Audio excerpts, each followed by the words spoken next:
What if being smart wasn't enough to succeed? Imagine having all the talent in the world, but losing everything because of one hidden weakness. That's exactly what happened to Ryan, a boy who dreamed of becoming a doctor. His intelligence amazed teachers and inspired his friends.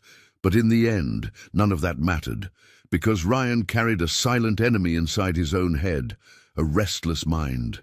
And until he learned to control it, his dream was slipping away. In a quiet little town, Ryan was known as the kid who could do anything. He wasn't just smart, he was brilliant. His teachers praised his quick thinking, his parents proudly told everyone about his big dream, and his friends believed he was destined for greatness.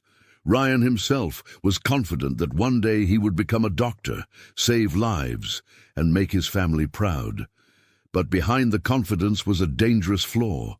Ryan couldn't control his mind. Every time he sat down to study, his thoughts drifted.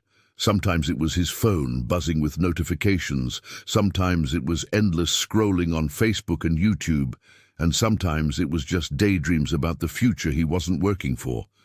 He kept reassuring himself, "There's still time, I'll study later."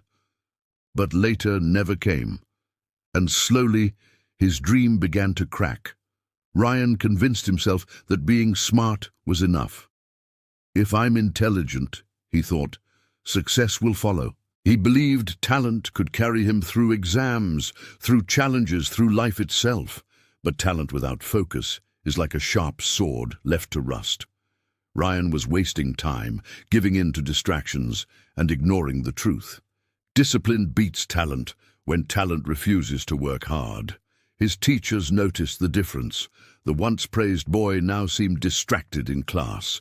His parents' reminders to focus started sounding more like warnings. Still, Ryan shrugged it off, thinking he could catch up whenever he wanted. He had no idea that reality was about to hit him harder than he ever expected. The day of the scholarship results arrived. For Ryan, this exam meant everything. Winning the scholarship would make his dream of becoming a doctor a little easier, and he truly believed he could do it. But when the results were announced, Ryan's world shattered. His name wasn't on the list. His friends, the ones who had studied every single day, celebrated their victories. They earned scholarships, recognition, and applause. Ryan, he failed. The same teachers who once admired him now looked at him with quiet disappointment. His parents said nothing, but their silence was heavier than words, and Ryan, the boy who believed intelligence was enough, sat alone that night, drowning in shame. It was in that silence he realized something painful. He wasn't lacking intelligence, he was lacking control. His own mind had betrayed him. And in that moment, Ryan made a decision. Something had to change. Determined to turn his life around, Ryan searched for someone who could help. Not just another tutor, but a mentor who could teach him discipline, the thing he desperately needed. That's when he found Coach Miller. Coach Miller wasn't a regular teacher. He was a physical education coach, famous in the town for shaping not just athletes, but disciplined young men. People said even the most distracted kids turned into focused, determined students under his watch. Ryan went to him and confessed, "Coach, I can't focus on my studies. My mind jumps from one thing to another. Please, tell me how I can control it." Coach Miller didn't lecture him. He simply smiled and said, "Come with me." On the school playground, Coach Miller brought out a toy bow and arrow. He set up a board in the distance and handed Ryan the bow. "If you can hit the center of this board," Miller said, "I'll know you can focus." Ryan pulled the string, aimed, and released. The arrow flew, but missed the target. "What were you looking at when you shot?" asked the coach. Ryan shrugged.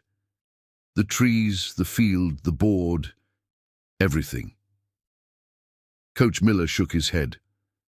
"That's your real problem. You're looking at everything and hitting nothing. A good athlete sees only the target, nothing else exists." Then he leaned closer and added, "Ryan, your life is the same. You want to become a doctor, but your mind is busy with phones, social media, distractions. If you want success, you need to lock your eyes on the goal, just like the target, nothing else. For the first time, Ryan truly understood what focus meant, but he still had one question. Coach, where do I start? Coach Miller's answer was simple, but life-changing. Ryan, follow these 4 rules. If you do, nothing can stop you. Rule 1. Control your thoughts. When your mind wanders, bring it back. Remind yourself, this is my study time. I must focus now. Rule 2. Create a routine. Decide when to study and when to rest. Stick to it. Over time, your brain will obey your schedule. Rule 3. Eliminate distractions. Your phone, TV, useless apps, they are thieves of your time. Keep them away when you study. Rule 4. Practice daily. Discipline is not built in a day. It's built in small, repeated actions. Like training a muscle, it grows stronger every time you practice. Ryan listened to every word, as if they were secrets to a treasure chest. He promised himself he would follow these rules no matter how hard it got. But the question was, could he really change? The first days were brutal. Ryan turned off his phone while studying, but his hands twitched, desperate to check it. Every 5 minutes his mind whispered, just one video, just one scroll. But Ryan remembered the bow and arrow. He repeated to himself, my goal is to become a doctor. Nothing else matters. Slowly, something began to change. 1 hour of focus became 2. 2 hours became 3. His routine became a habit. His wandering mind became a trained soldier, obeying commands. And with every day of practice, Ryan grew stronger. The boy who once wasted time was now building his future 1 focused hour at a time. Months later, another important exam arrived. But this time, Ryan was ready.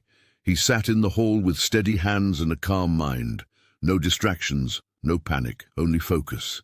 When the results were announced, the boy who once failed didn't just pass, he came first. Ryan had transformed from a wasted talent into a disciplined achiever, and when he stepped on stage to receive his scholarship, his heart filled with gratitude. He remembered Coach Miller's words, "The mind is like a wild horse. If you don't control it, it will drag you anywhere, but if you train it, it will take you exactly where you want to go." Ryan had trained his mind, and now it was carrying him straight toward his dream. Ryan's story proves something powerful. Intelligence may open doors, but discipline is what walks you through them. Dreams don't come true because of talent alone. They come true when you control your mind, eliminate distractions, and build habits that carry you forward. So the next time you sit down to work on your own goals, remember, Ryan, don't let your mind be the wild horse that drags you away. Train it, guide it, and let it carry you to success. If this story inspired you, share it with someone who needs the reminder, and don't forget to subscribe for more powerful stories like this one. Until next time, stay focused, stay disciplined, and never give up on your dreams.